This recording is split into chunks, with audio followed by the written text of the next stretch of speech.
Welcome to Hood Champion Boxing and Sports. In boxing, you find a way to win or you find a way to lose. Ganja, or I call it the devil's lettuce, is now legalized by the Nevada Athletic Commission. So if you're a fighter who likes to get high, smoking that weed, reefer, devil's lettuce, ganja, the Bob Marley, no longer be accused of doping violations, at least in Nevada. I'm going to tell you this right now. I've never smoked weed. But I don't know what's taking so long for these initiatives to start legalizing weed usage. But the thing about the Nevada Athletic Commission, this is where it's going to get funny. They say that they will no longer punish fighters who smoke weed unless they show up impaired. And then they wouldn't be allowed to fight. Now, of course, if a fighter shows up impaired for whatever reason, they're not going to be allowed to fight. But I'm willing to bet you. Because if you listen to Mike Tyson, he'll tell you he showed up to a lot of fights high. And he said he went into one fight drunk.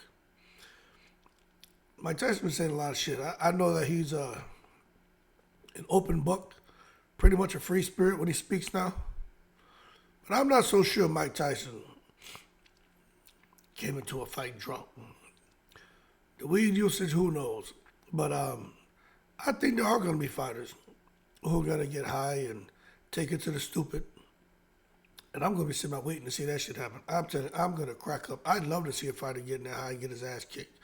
Or get in there high and start doing, Ben Whitaker type, spins and boxing like the goddamn drunken master, Emmanuel Augustus. I like to see somebody in there on that Puff the Magic Dragon and just taking it to the stupid in the ring where they got to stop the fight when they realize the person's high as a kite. But anyway, I think you may see just across the sport of boxing where the use of the cannabis is going to be legalized because out there in Nevada, the commission is actually pushing to make it official with other lawmakers and state agencies and commissions. So it looks like, it kind of sounds like something the WBC would do. This is our initiative, and the WBC tries to get the other sanctioning bodies on board, just like with that Bridgerweight bullshit. Nobody else really jumped on it. I think the WBA had talked about working on something, but the bottom line is, let's see what happens. In the past, there were a lot of people who received hefty fines, man. I remember when he's always was in the news for some shit, man. That Julio Cesar salad, Chavez Jr. And I like him, man. But man, he was always some shit with weed, something with getting high.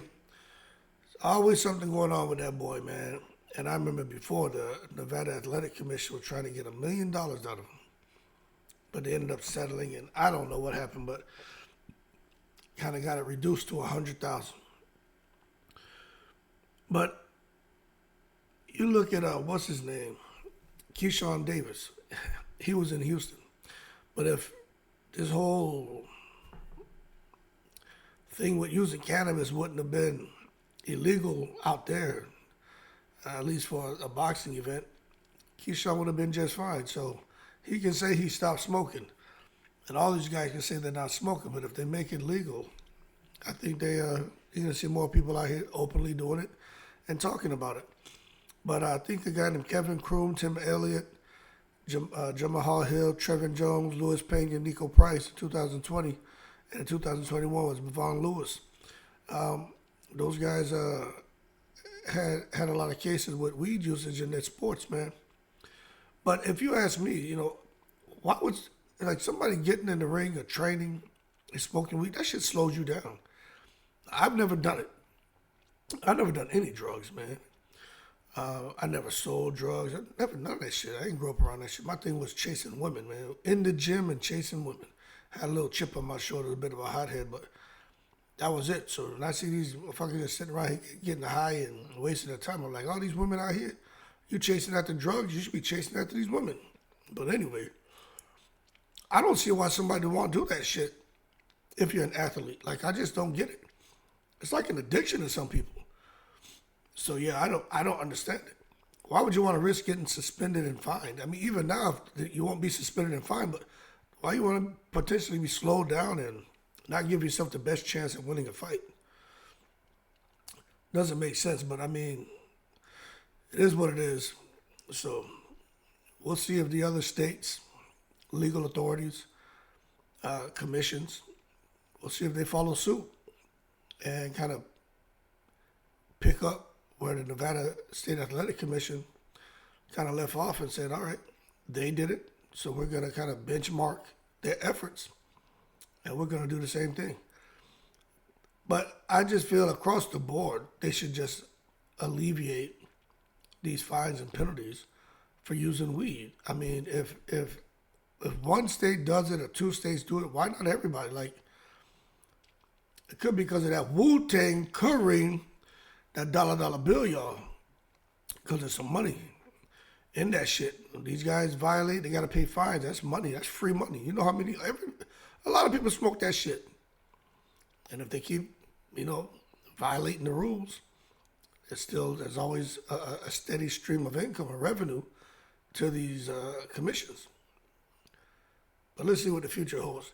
I just thought it was kind of comical, man, because I could just see somebody getting high as a kite and it doesn't get detected, and the person's impaired, and they get in the ring, and they just start giggling in the corner and shit. Anyway, I don't know what to think about it, but I guess because I don't smoke weed. But I do think if you're going to do it in one state or two states, do it across the board. It doesn't make sense to one state legalize, one state not to. It just doesn't make sense to me. And if they don't do it, I think it's because it's all about the money. Anyway, keep cool. I'm in the breeze.